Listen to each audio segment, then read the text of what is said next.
Olá, eu me chamo Fernando Iglesias, este é mais um Conexão Safras e nesse episódio nós vamos falar sobre as perspectivas para o mercado de frango, o que podemos esperar para a carne de frango ao longo de 2025. Bom, temos algumas questões interessantes para trabalhar aqui no episódio do Conexão Safras desse mês e basicamente eu já vou começar aqui compartilhando a minha tela.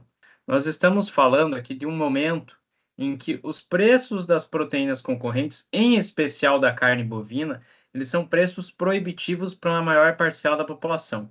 As dificuldades para essa população consumir os cortes bovinos é muito ampla, mesmo com a queda de preços que aconteceu aí no início dessa temporada. Os preços saíram ali das suas máximas históricas no final de 2024 e agora estão num perfil um pouco mais acomodado, um pouco mais lateralizado nesse início de ano. Os preços cederam, mas mesmo assim estão em patamares proibitivos. Aquelas famílias que têm aí como sua base de renda 1 a 2 salários mínimos, elas não conseguem consumir de maneira adequada carne bovina. Então, elas acabam migrando para outros tipos de proteína, exemplo da carne de frango, dos embutidos e também do ovo. Isso ajuda a explicar por que o mercado de ovo apresentou preços tão aquecidos no decorrer, nesse início de temporada. Tivemos ali um comportamento muito agressivo dos preços do ovo, e isso vai oferecendo o tom aí de como o mercado tem se comportado, esse perfil de consumo interno. Quando nós olhamos para as exportações, o desempenho das exportações de carne de frango é algo simplesmente fantástico. Nós tivemos aí em 2025, até o momento, o maior volume, o melhor primeiro bimestre da nossa história em vendas de carne de frango. A expectativa das exportações de carne de frango é extremamente favorável. O Brasil aí está muito bem posicionado dentro do mercado global e caminhamos aí para mais um recorde de embarques. Passando um pouquinho, a gente falou desse padrão de consumo, né? Eu quero mostrar o resultado das exportações em 2024. 2024 já foi um ano aí muito positivo para as vendas de carne de frango no mercado internacional.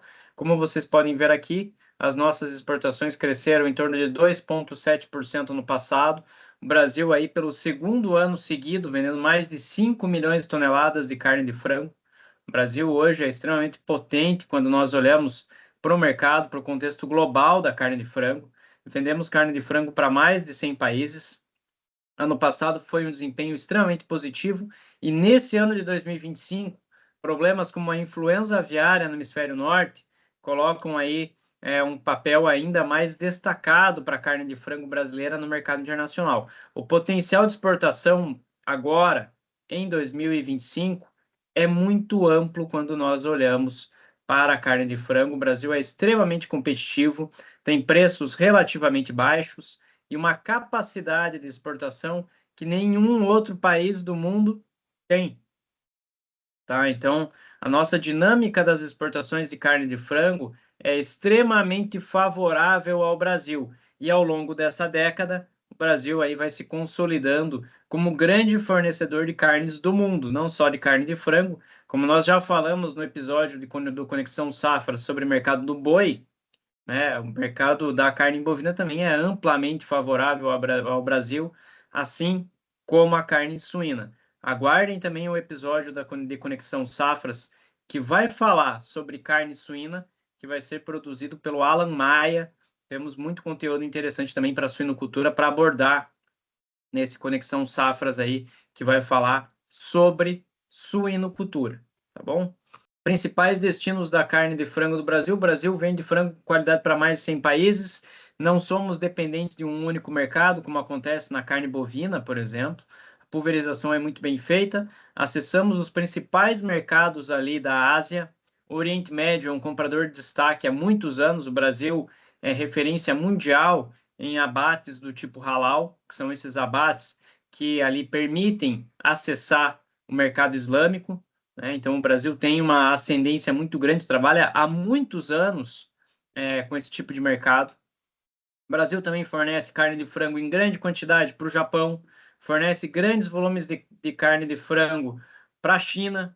Então, os principais mercados asiáticos estão abertos e são cativos à carne de frango do Brasil. Agora, a novidade que o Brasil está tentando aí avançar sobre o mercado norte-americano, né, da América do Norte em específico, falando sobre o México.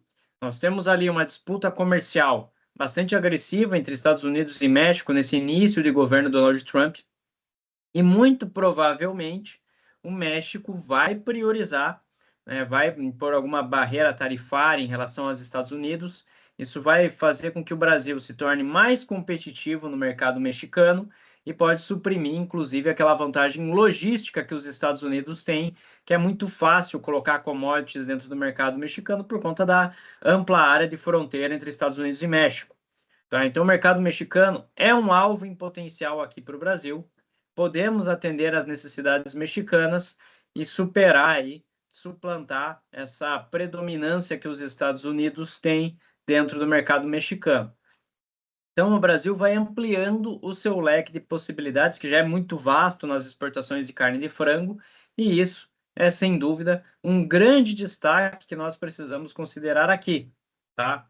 A carne de frango brasileira, ela é a mais competitiva do mundo, e quando nós falamos de biosseguridade, essas questões ali de sanidade animal, quando nós olhamos para problemas como influenza aviária, que estão dizimando granjas e o plantel comercial de aves ao redor do mundo, no hemisfério norte, ali casos muito sérios nos Estados Unidos, casos gravíssimos também na Europa, né? E o protocolo sanitário é muito claro.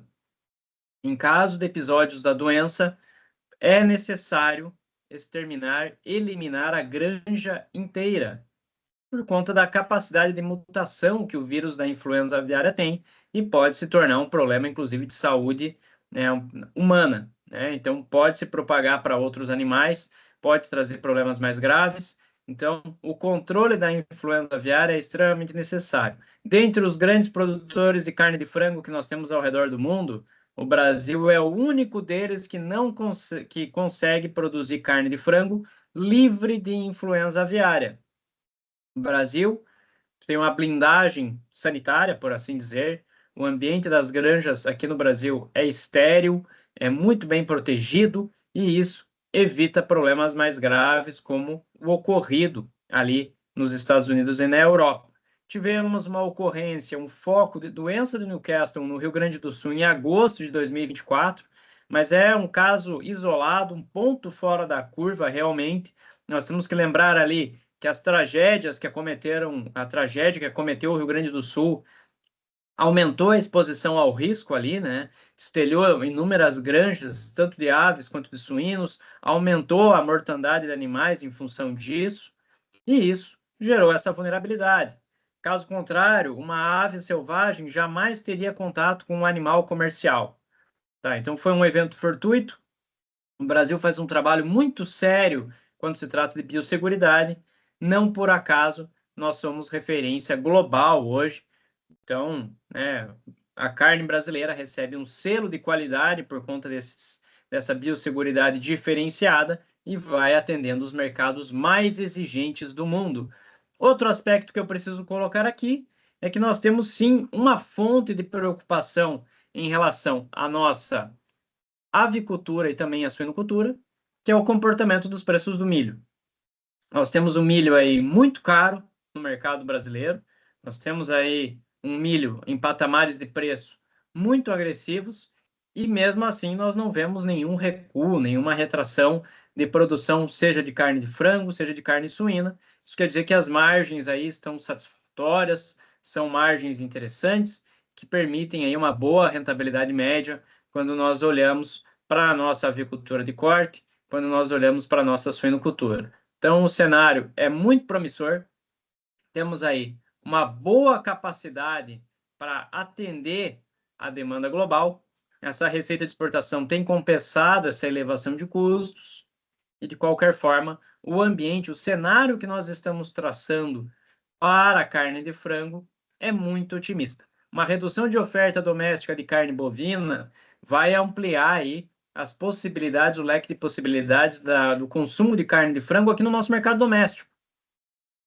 Então, o cenário da demanda por carne de frango, ele é extremamente positivo, tanto para para mercado externo quanto para mercado interno.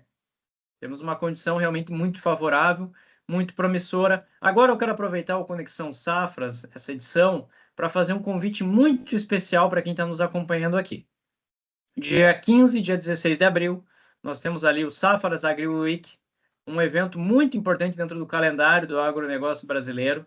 Nós vamos falar aí sobre perspectivas de mercado, vamos falar sobre mercado de milho, vamos falar sobre mercado de carnes, vamos falar sobre as principais commodities brasileiras e as tendências que elas têm para o restante de 2025. Totalmente gratuito, é um evento absolutamente imperdível e vocês têm que acompanhar isso com proximidade.